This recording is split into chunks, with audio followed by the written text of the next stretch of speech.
And we're back. Okay. Today's a lucky day. Today's a lucky day. I'm seeing 4-leaf clovers. So if you've seen any clovers, even if they're only 3 leaves, it's a good sign. I actually haven't even seen one today. Like, that's just like this visual that I'm getting. But today is a day of abundance. Got the color green going on. And despite some whack energies, we're doing our thing. We're doing our thing. Okay, so I've got 3 cards.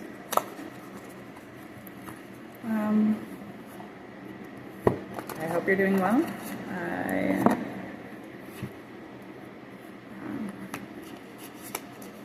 hope you're feeling blessed, that you're feeling grateful. 2 cards. Despite,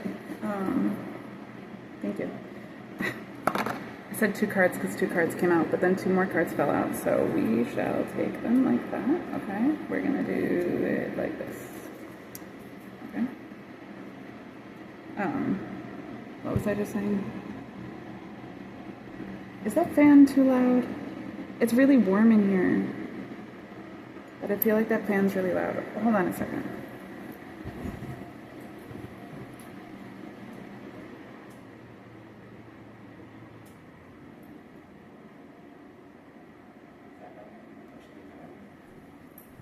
Hold on, I'm taking my socks off because it's warm. Don't mind me.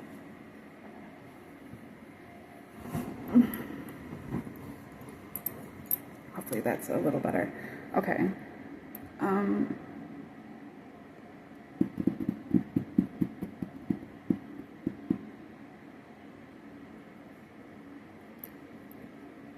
We're not going to talk about shitty things this time. We're only going to talk about good things. When those shitty energies try to come creeping in, we're going to banish them. We're going to banish them, and we're going to put some gratitude in that space. Okay?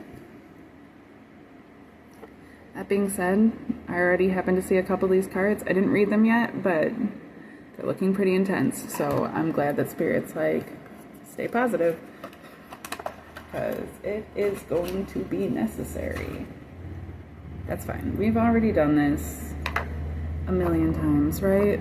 Right? This isn't our first time around anything. This isn't our first time doing any of this. It might feel like it sometimes, and that's only because it's our first time doing it as this specific person, but there's nothing new under the sun. Don't let it get to you.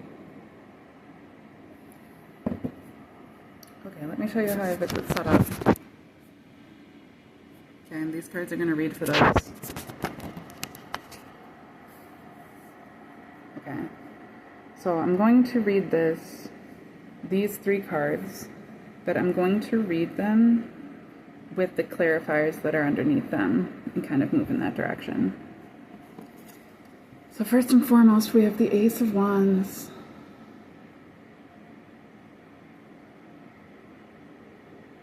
I haven't seen this card in this deck yet. It's the Ace of Wands in the reverse.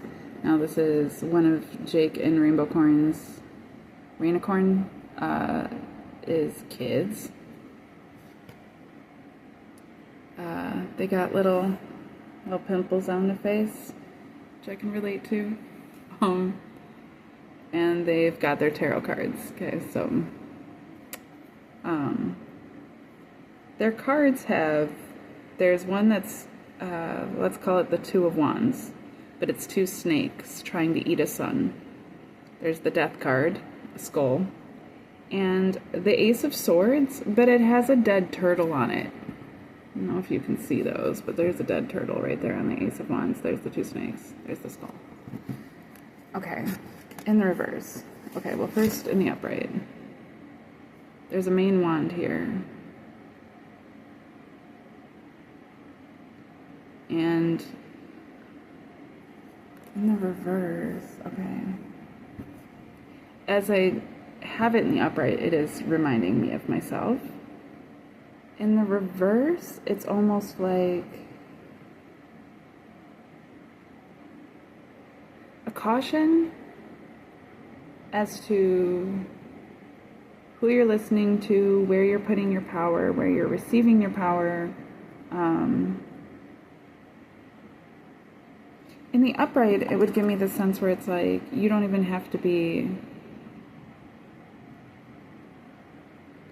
super mature in order to be able to practice this specific craft. But it's almost like giving me then in the reverse, like a sense of like maturing, being responsible, being more responsible. I noticed that in the last, there's been several reads recently that have had the same vibe, the same sort of energy I'm picking up on. I'm picking it up on just in general in my life. And I think to a degree I was feeling some type of way where it was almost like I've like projected that into the readings, and that's not great. That's not great for anybody. That's not what I'm trying to do. Maybe that works for some people, but for me, I'm not trying to project myself in any of this. I really want the readings to be as clear and precise as possible without my bias attached to them. My experiences maybe, my capacity to be able to read the things, yes, but not my emotions in a way that ends up manipulating the reading. And if you've ever had readings from other people, if you've ever watched other people do readings, like, you've likely come across that before, where you'll be resonating with what's being talked about, and then suddenly, like, the reader will, like, really put their energy into something, and all of a sudden it kind of goes left, and it's like, okay, well, I guess only that part of the reading was for me, because the rest of it seemed like it was more about them. And I've seen readings where people, like, get really in their emotions, and suddenly you're not even able to pull anything out of it. I've been there. I was there recently, my shitty reading, whatever one that was essentially what was going on. And I've really been feeling that. Been feeling this influence, this pull, this trying to, like, not knock me off my, kind of, like, it, like, off my little flotation device, like we're fighting on the water, and they're trying to knock me down. Sort of deal.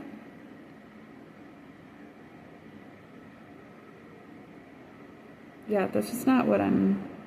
it's the same sort of thing, because if you force it too much too, you're going to end up flipping your own raft. You're going to end up falling into the water yourself. So, like, you have to maintain some sort of balance while fighting the opposition, if that's what's being done, And so I'm getting that too, like, balancing out what one is receiving. Let's see. Now, why would these cards have come in face down?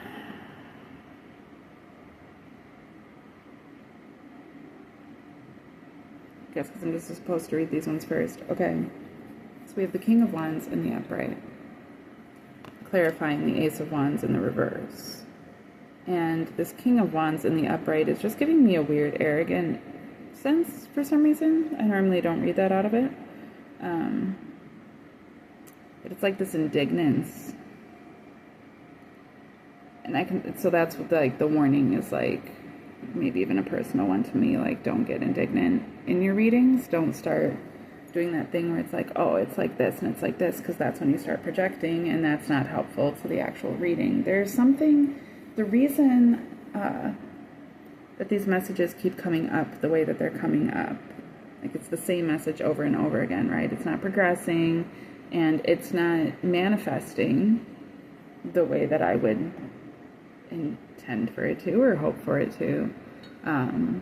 So it's quite likely that I'm not receiving the message properly. That's the point of it continuing to come up. When I say that, you can hear it strictly personal, but I'm hoping that when I say those types of things, you hear it from your own perspective of, like, as easy it is for me to do those things, it's easy for others to do those things as well, and maybe just to keep yourself in check, that you're not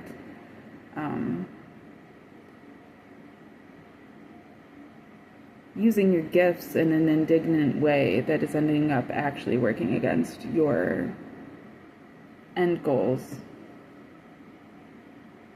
your own benefit, or anyone else's benefit, you know, or like the integrity of the reading itself, the integrity of the gift itself.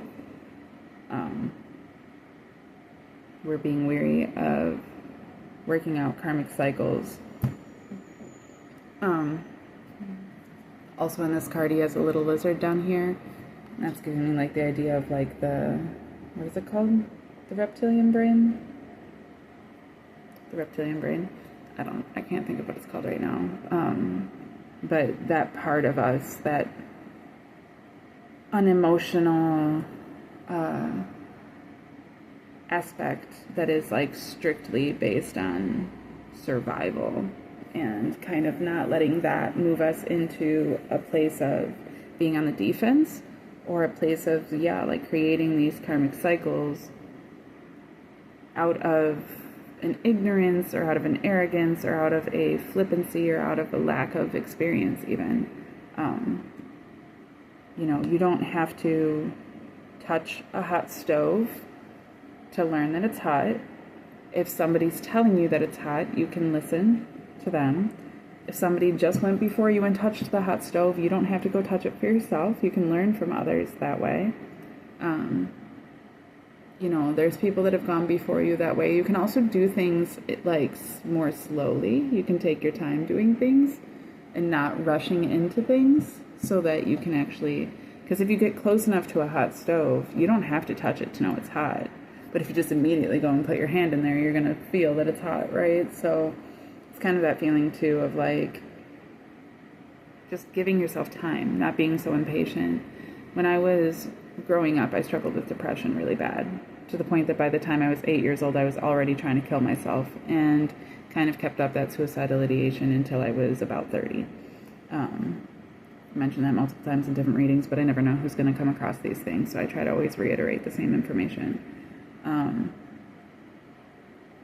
What that did to me, that suicidal ideation, what it had done to me for such a long time, was kept me on the edge of my seat, kept me feeling like at any point in time I could die. At any point in time, everything could just completely, you know, dissolve, completely crumble, and that would be it for me. So I kind of limited myself a lot. I kept myself from doing a lot. I kept myself from taking a lot of risks. I kept myself from pursuing a lot of greater things, because I just anticipated that I wasn't going to be there to see the end of it.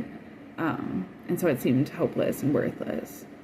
I learned over time the importance, as I was going through the healing process of the depression, I learned that, like, the importance of planting seeds and planting gardens, that it's not always even, not even planting seeds and planting gardens, because those who are waiting on the harvest, but like planting trees specifically. You plant a tree, it's going to be 20 or 30 years before it's technically actually mature the way that you're generally imagining it in your mind when you see it, you know what I mean? And you're not likely to see that. Now it depends. If you have created a homestead and then you plant trees on it, hopefully you would be able to see that growth over time. But the idea, like, it's like a Johnny Appleseed type thing. Like, you know, you plant these seeds, and not because you're going to sit there and wait on them to grow, and not because you're valuing yourself by their capacity to grow that way. You're moving on faith. You learn to move on faith, that these things are just worth investing into because they make the world a better place. Even if it's not for me personally, it is for me personally because I'm part of the world, and if I'm making the world a better place for others, then I am making the world better for myself. It took me a very long time to get to that point, because for the longest time, like I said, I just didn't feel like I was going to have that time. And once I stopped wanting to kill myself all the time, I started feeling like I had more time on my hands. Like, it was okay to take a little time. It was okay to give myself a little break. It was okay to have to process things, and it didn't feel like it was always going to be the end of the world all the time. That took a long time. It took a lot of work. It took a lot of self-reflection and healing in order to get to that point of being able to be comfortable with what I was being given, and to be able to be like, okay, I'm now willing to make an investment. I struggled making investments, not just with myself, but with others. I struggled with commitment because I struggled with that idea of investment, and I ended up being very codependent because of that.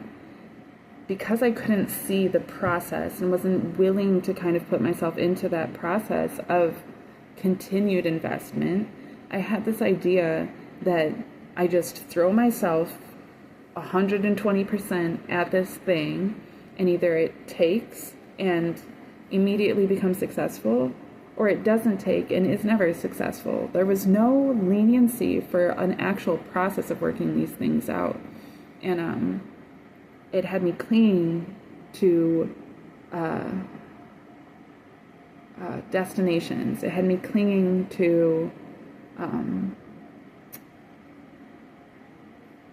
not an ultimatum, but like I said, like a destination, like the cultivation of things rather than just the journey in of itself. Like cultivation can be the journey too, but like the end product, right? Well, there's no end product without the process. So what that was ending up doing was just putting me into a karmic cycle of inevitable disappointment, because I wasn't giving myself the time to actually see and work through to ensure a proper and beneficial final product. I was, what did they say? Cutting the chase? I was cutting to the chase. I was cutting to the chase, and I was stopping while I was ahead, and I was essentially just sabotaging myself constantly, and then using that as validation as to why everything was so shitty and why I was never going to be as successful and why it was okay for me to kill myself. To be honest, that's what I was doing. Can't say that was a healthy mindset to be in, or that it was at all beneficial whatsoever. But that is the mindset that I was in. And so that is something I can recognize in myself as a mindset I can be given to. As much as I heal, I can still always, it's so crazy to me too, because like just the other few days when I was feeling really, really shitty, that was the intimidation factor that was attached to those emotions, because I found myself feeling quite similarly to how I felt years ago prior to doing as much of the healing as I've done. And it's like almost this feeling that tries to convince you like, oh, well, was my healing even valid? If I can still end up feeling this way, like, have I really gone through these things? Maybe it doesn't mean anything. Maybe I'm doing it all wrong. It's like, no, that's just part of the process. That's just part of life.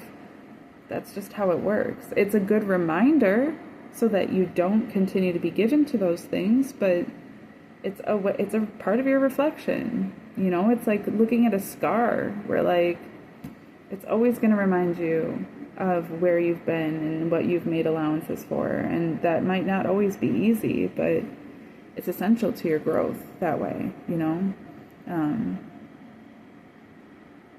that's just how it goes, like I've brought up before, like if somebody, for some reason, sometimes what it takes for somebody to become a, successful painter is to lose their limbs, and suddenly they're painting with their feet, and now they're an incredibly successful painter, and they're like incredibly good at painting with their feet.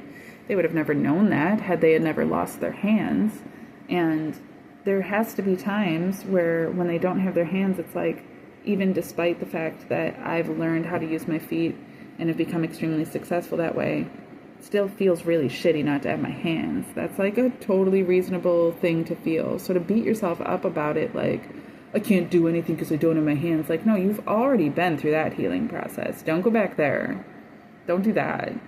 You've proven that your success has come through not having those things. But that doesn't mean that you have to be so far removed from your own humanity that you can't just, feel a way about a thing. It's just don't stay there.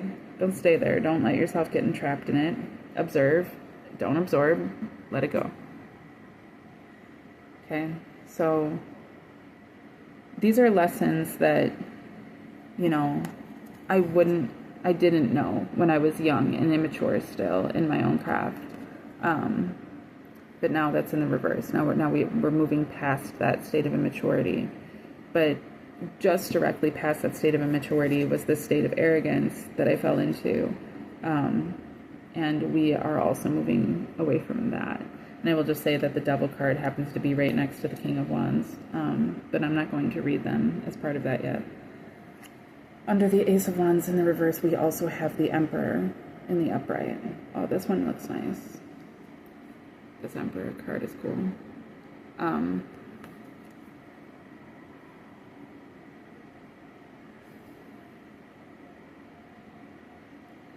I'm not getting the same like warning out of this one for some reason. It's almost like a duality, where like there could be arrogance, but this Emperor is confident for a reason.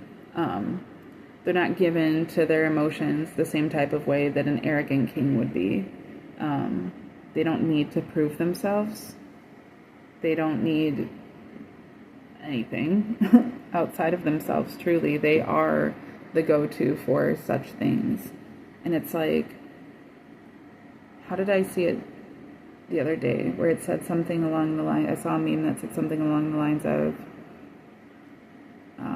light work doesn't come in replacement of shadow work.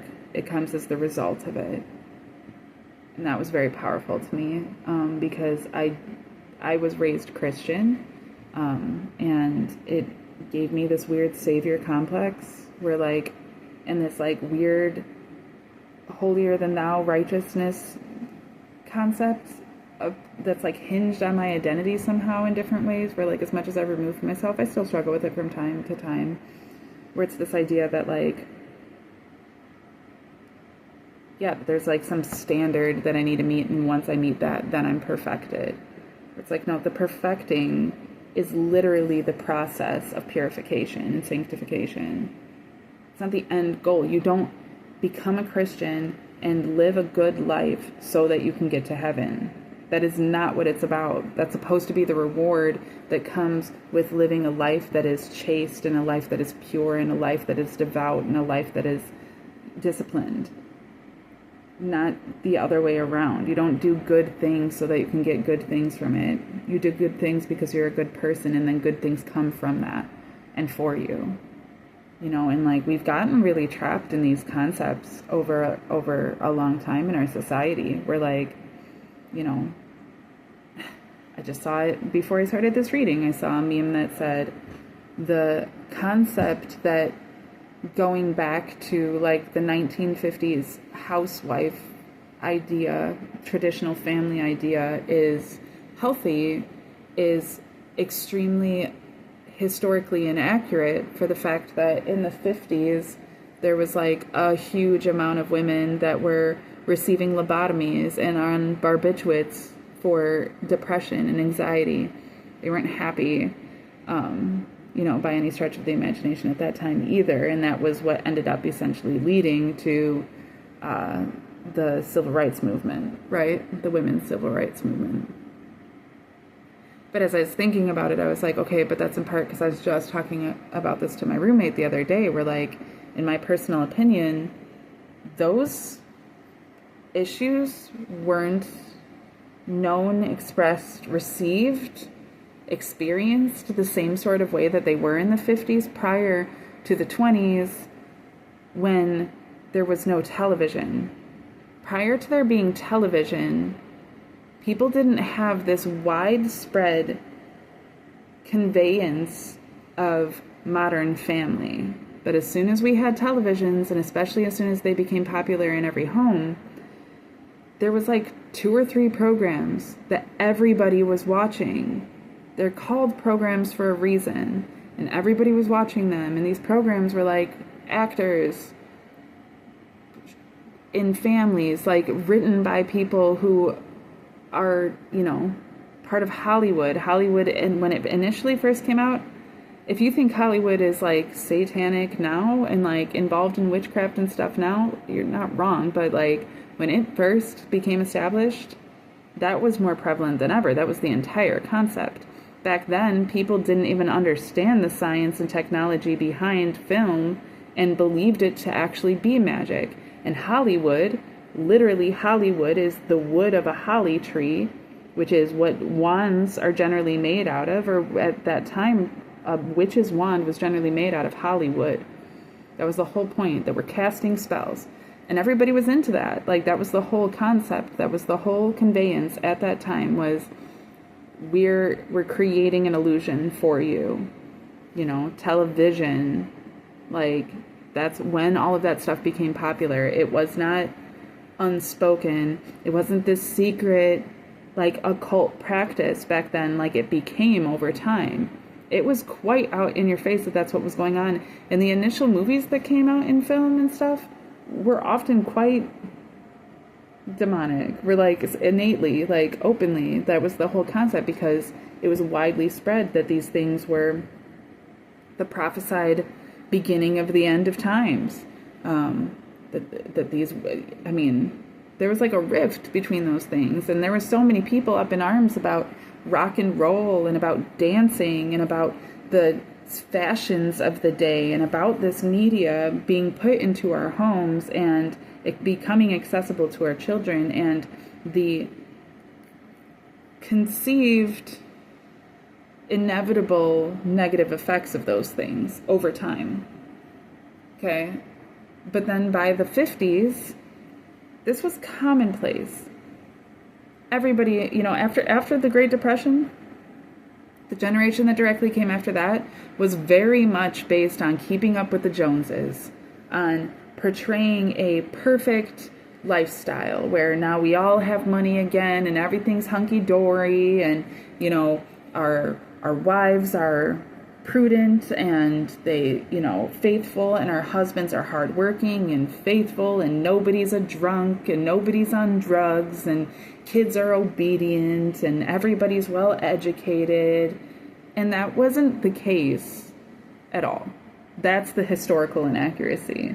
That wasn't the case ever. That was what was being portrayed in the media. Okay, so it's not inaccurate to say that what our perception of those things are is historically inaccurate and just a misconception of the media, because that's true. But that was even going on back then. And that was largely in part why things became what they became. Because prior to somebody telling me that I was a victim of sexual abuse, I didn't understand that that's what it was. I just thought that that's what happened to me. Like, I learned that hadn't happened to everybody, that wasn't like a commonplace. It was weird to me that it was common. It made me feel weird about myself. I'm very thankful to have gone through a process of learning that those things weren't normal and that I shouldn't be normalizing them. But at the same time, it took that education for me to be able to come to that understanding, to be honest.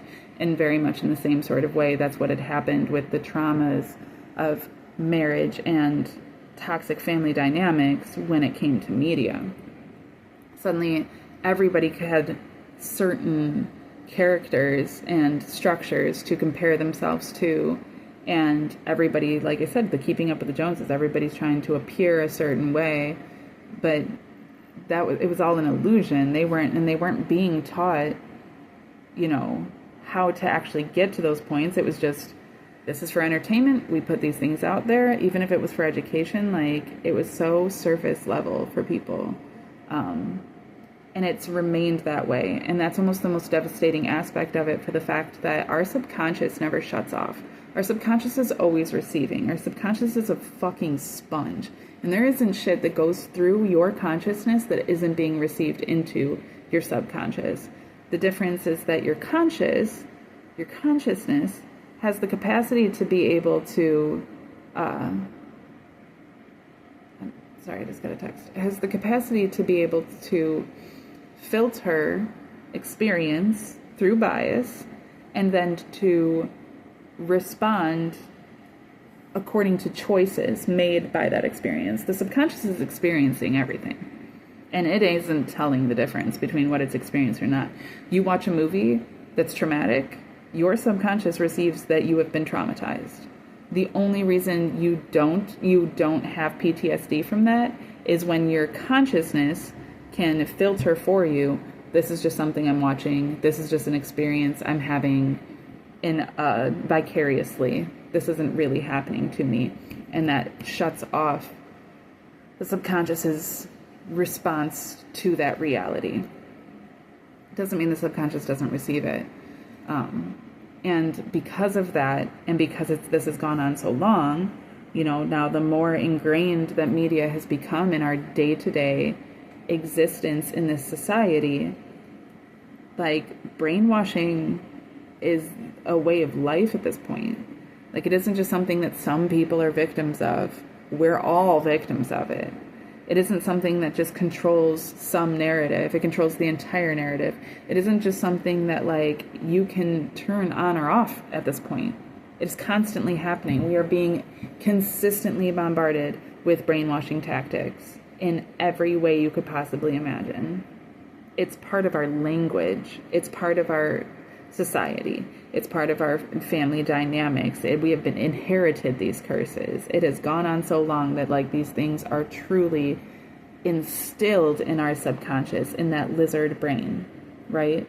And so it's very important to come to this point of being able to separate one's arrogance from one's confidence, one's sense of, I've seen that as an experience, and once I've experienced this and made my own choices through it, I've gone through this. We're not coming from an immature place anymore, even if we're still covered in zits, okay?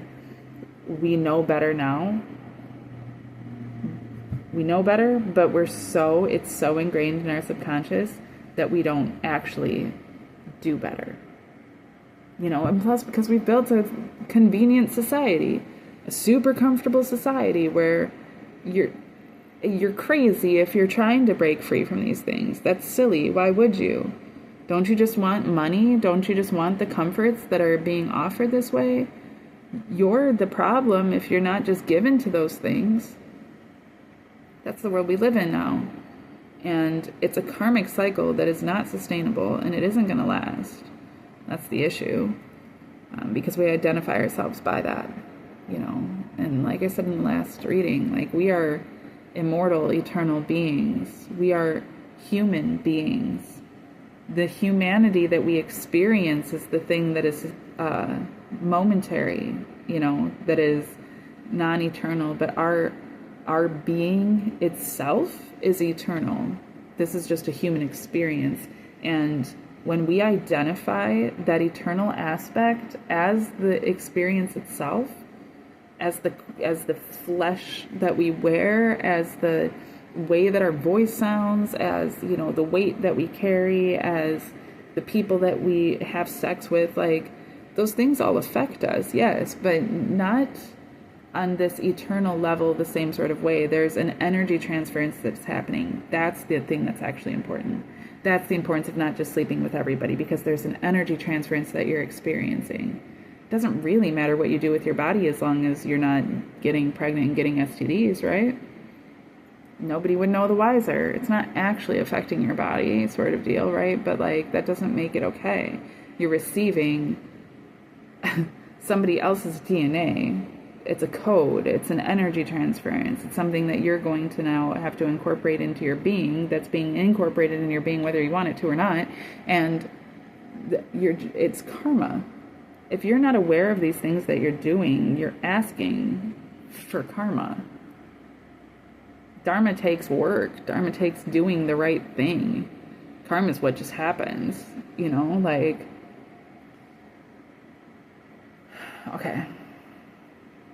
The next card that we have is the Five of Swords in the upright. This little flame guy.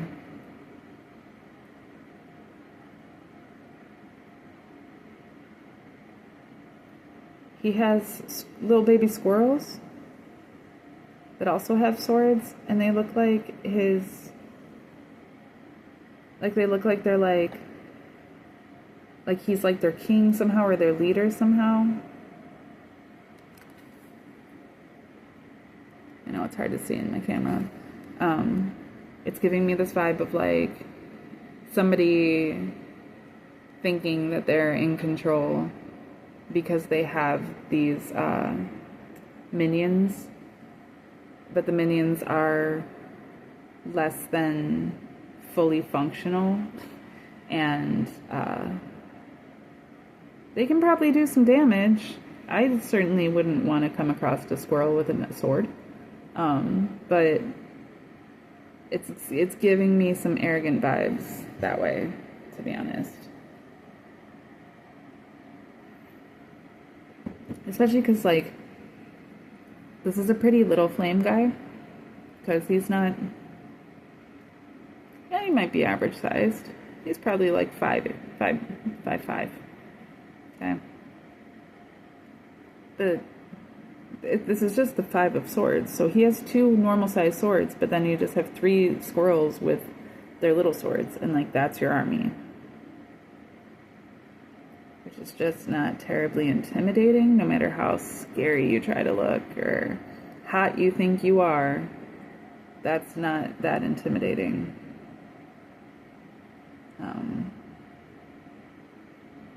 And also, like, this one squirrel's chewing on its sword. It's almost giving that idea where it's like these squirrels aren't even skilled, so it's not like you're even, like, training them properly. You just found things that would serve you and put a sword in their hand, and because they can hold it, you're like, all right, there's my army. They're holding their swords. But it's also connected to the King of Wands as well, like I said, which is like this card of arrogance and karmic cycles. So I don't see this really working out in this person's favor. It's also, we have the Devil in the reverse on the other side of it.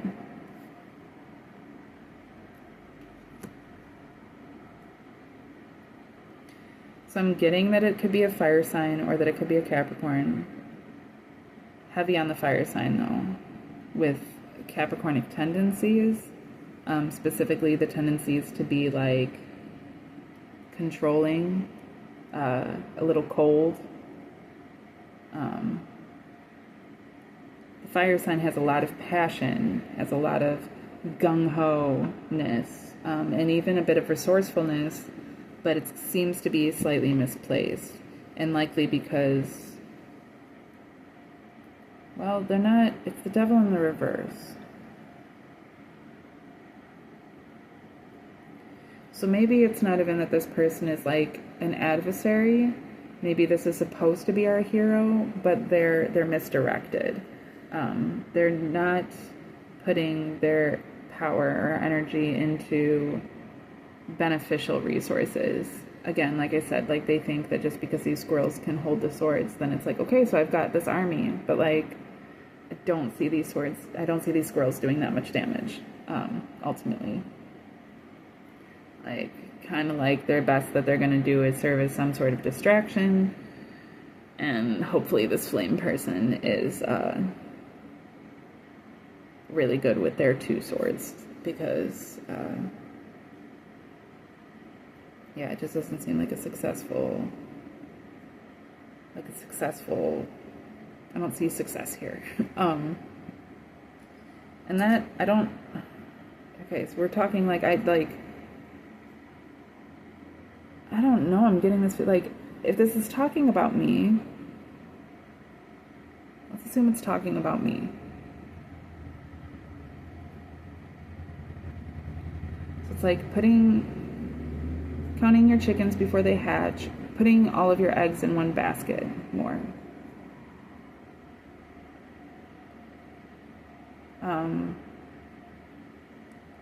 Or just not...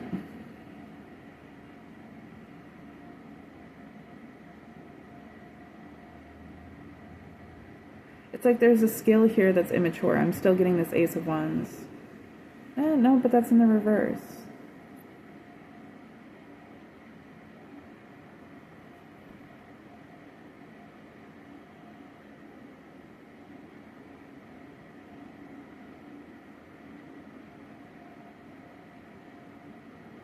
So I'm getting that, like, it's a passion. It's a strong passion. There is some skill here. There's even a bit of a following, but, like, it's not fully effective. It's not bad.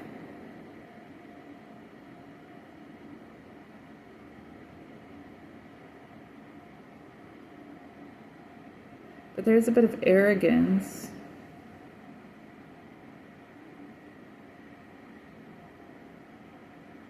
What I'm getting actually from this Devil card is that it's not the devil himself that it's attached to.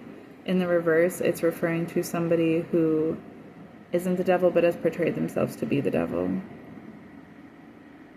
and it's like a codependent attachment to that, where like this isn't even like it's almost like a codependent attachment that is not healthy. It's toxic, but it doesn't necessarily seem that way because it's like it's not the devil.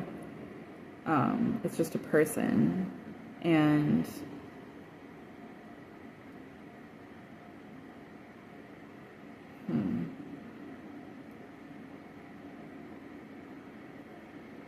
maybe this idea of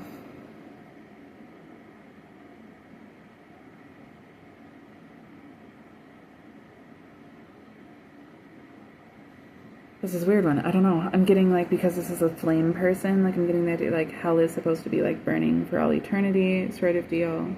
But it's like, because this person's made out of flames, they're not recognizing it as hell because it has core connections to who they are truly as a person. And so that resonates as intimacy, that resonates as connection, and it doesn't feel like a toxic codependency because it feels so natural. But that doesn't mean that it's actually going to serve you in the end. Or me in the end. Then we move into the Four of Swords in the reverse, which in the upright is like feeling safe and protected while at rest.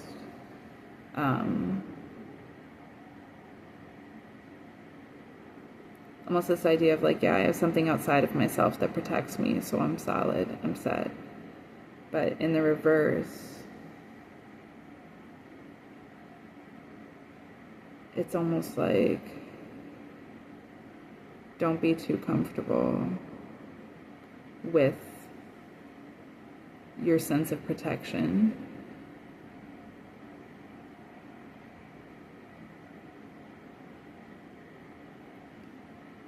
Because of this attachment to the devil in reverse.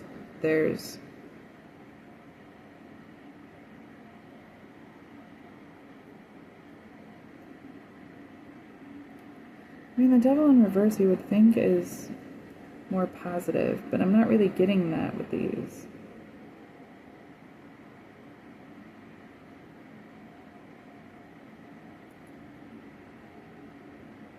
I'm still getting temptation, I'm still getting like potential threat, I'm still getting like the sense of unsustainability or like just toxicity in general.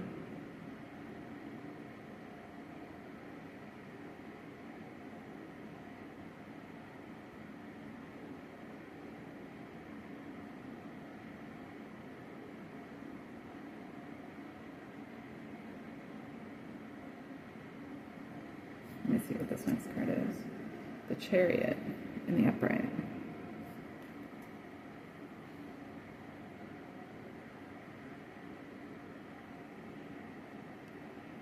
Yeah, almost like don't get too comfortable. Even if it's not something you can definitively say is toxic, or even if you feel like you kind of have some things going for you, don't get too cocky or arrogant. Don't get too comfortable. Not like sleep with one eye open, but kind of sleep with one eye open, only because you're being asked to move forward.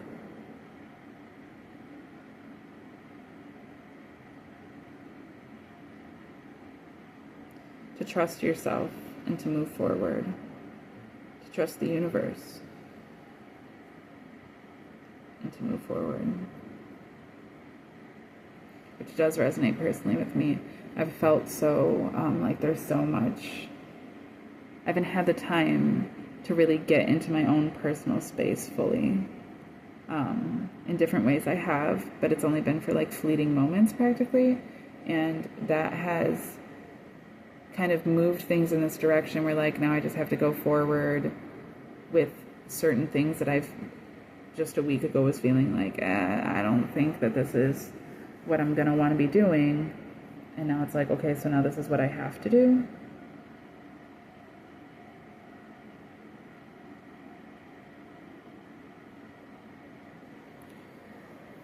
Okay, but what can I do about this? What can be done about this? Anybody that relates to this or resonates with this as well. What can be done about this? What's the message from the universe in regards to this?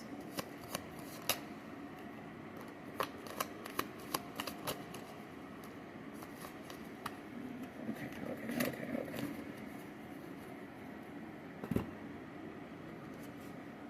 The King of Cups, the Knight of Cups, the Eight of Swords in the reverse.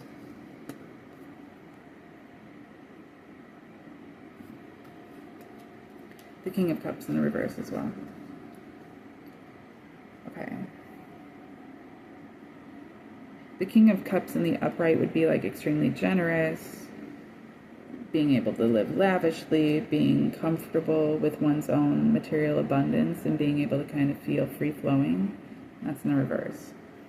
The Eight of Swords in the upright is kind of to trust one's own intuition, or one's own, to have to trust one's own intuition in order to move through conflict, because they are blind and bound. So in the reverse, it's kind of like the King of Cups in the reverse is like not being fully confident with one's own material abundance. The Eight of Swords in the reverse is like not being fully confident in one's own spiritual capacity, intuition, emotions, intellect.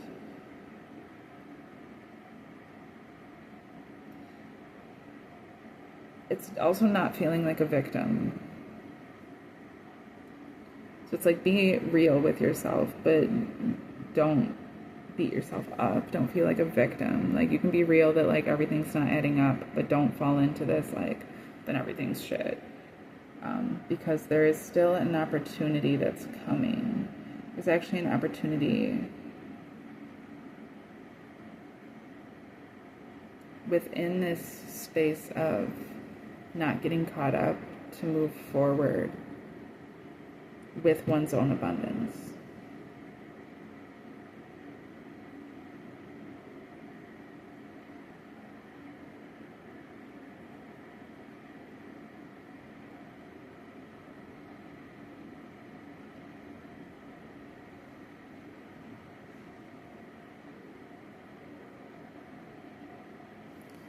Okay, so what is this abundance? What is in this cup for the Knight of Cups? What is that cup? What is the cup? What is in the cup? What is this opportunity? The Eight of Wands in the upright.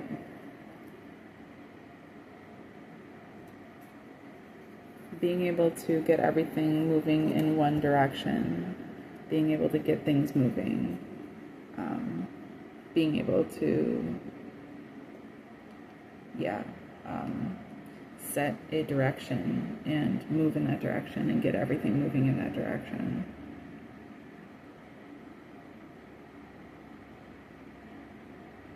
So I'm getting a lot from this. Is kind of like the initial reading is like, it's putting it out there to understand it, but it's also like, this isn't for you to control it. It's just for you to understand it so that you can move forward. You're gonna have to move through these points of feeling unstable and uncertain, but that is going to help you to be able to bring everything into an alignment in order to kind of really truly craft the life that you're trying to live. You know, don't settle for anything.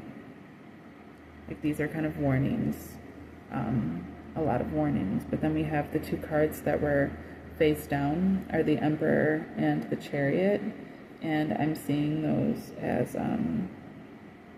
quite pleasant in that way, where those are good energies. I'm noticing that this Emperor, these cards are so strange. They're printed kind of shitty. They're beautiful, but they're printed kind of shitty. I'm noticing that there's like this little letter like kind of printed before the Emperor, but because it's cut off, it actually just looks like the number 1. So it's like, take care of yourself, look out for yourself, don't sacrifice yourself or settle for anything else. Like, this isn't, right now, we're not talking about, like, right now where we're at. If you were resonating with this at all, if you resonate with where I'm at in my life right now, to any degree, then know that we're not in a time right now of catering to others, of, like, you know, there's some times where it's been extremely beneficial and served me karmically well and served into Dharma for me to compromise myself, sacrifice myself for the sake of others, put everybody else before myself. But that's not the time that we're in right now. Right now, it's very much about, like, keeping yourself grounded, protecting yourself, keeping yourself certain, sure, even in the midst of uncertainty and unsurety. Staying grounded, knowing what one is doing, knowing one's end goals, and what one wants to make of things, and continuing to move forward in that way, and not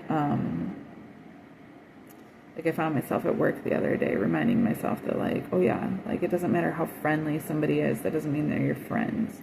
And if you listen very closely and pay close attention to their belief system, and it comes out in the way that they speak, and when you find that these people have no respect for the type of person that you are, the things that you do, or your well-being, like, don't trick yourself into believing that these people are your friends.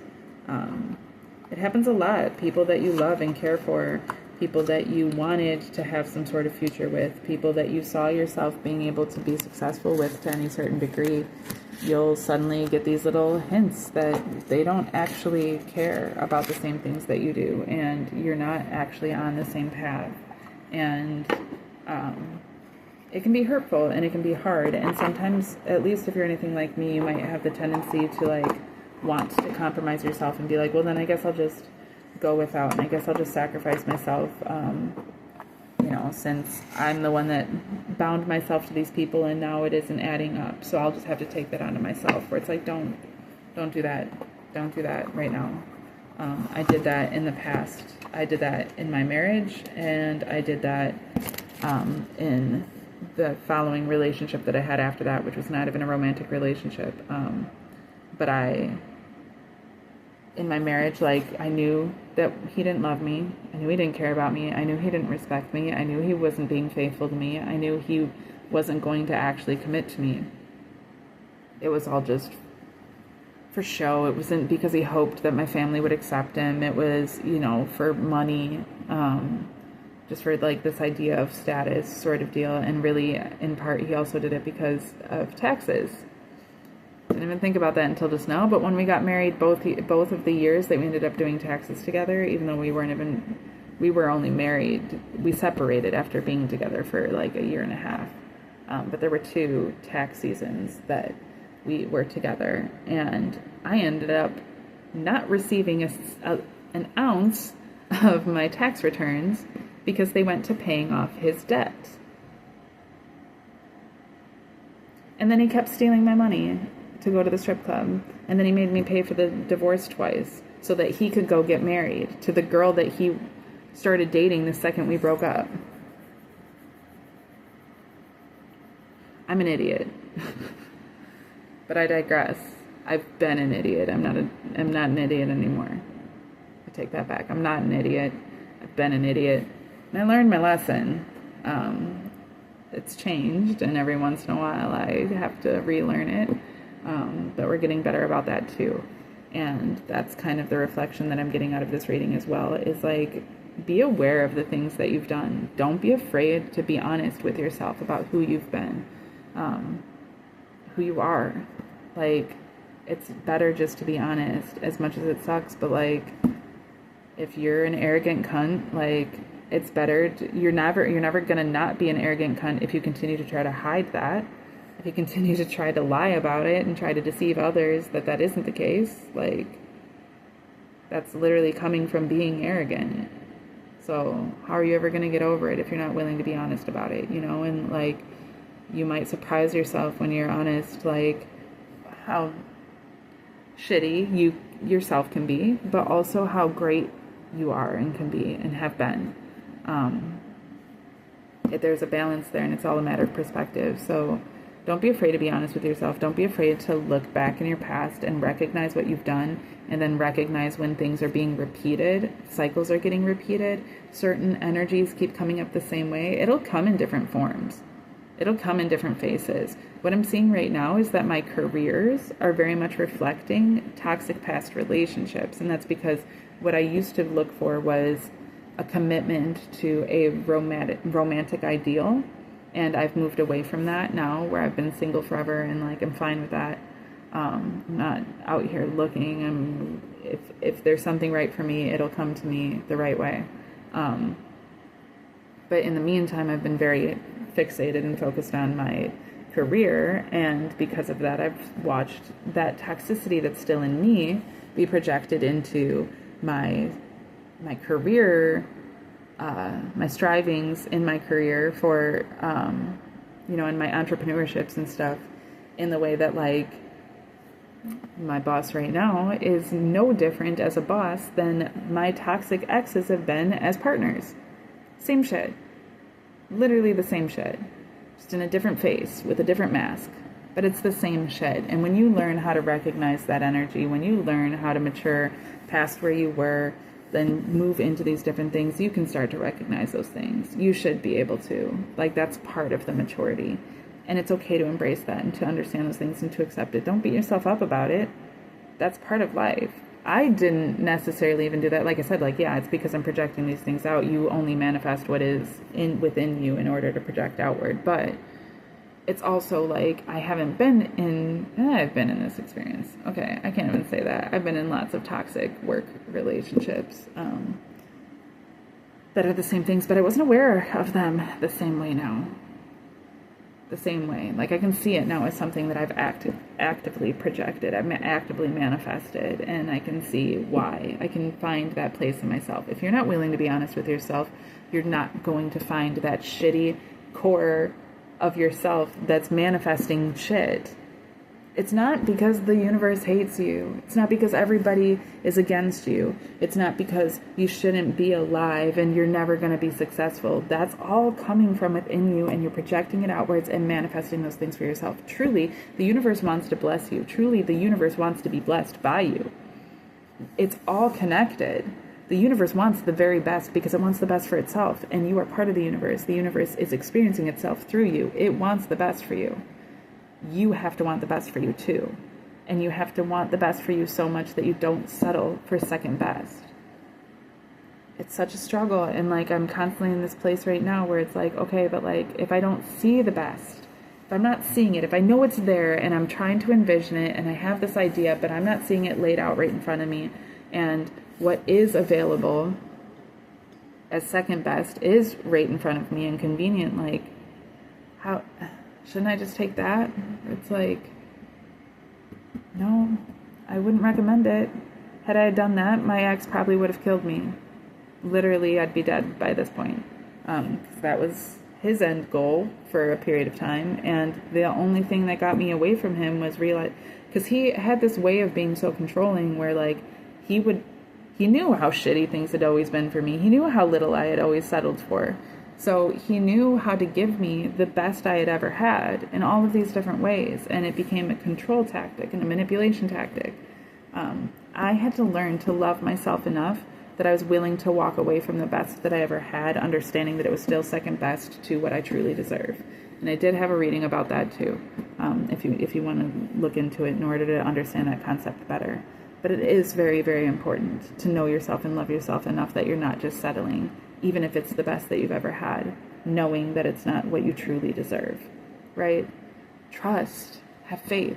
It can move mountains. It can move mountains. There is a miracle just waiting to be received by you, but you have to be open to receiving it. Lady, So we're doing this together. You're not alone. I'm not alone. We're right here. You're watching this. I'm doing it. And I feel your energy, even when I post this and then you ended up watching it later than when I'm actively talking. I still feel that energy. I'll start doing lives because it'd be nice to get some live engagement. It's making me wait 24 hours, and I'm not even sure if it's actually going to work that way. I'm going to have to figure it out, but I would like to start doing lives. However, this is where we're at right now. I hope that this is serving you. It's doing it for me, so it's making the world a better place, even if it's just through me. But yeah, that's where I'm at. That's what I've got, and I guess I'll see you around.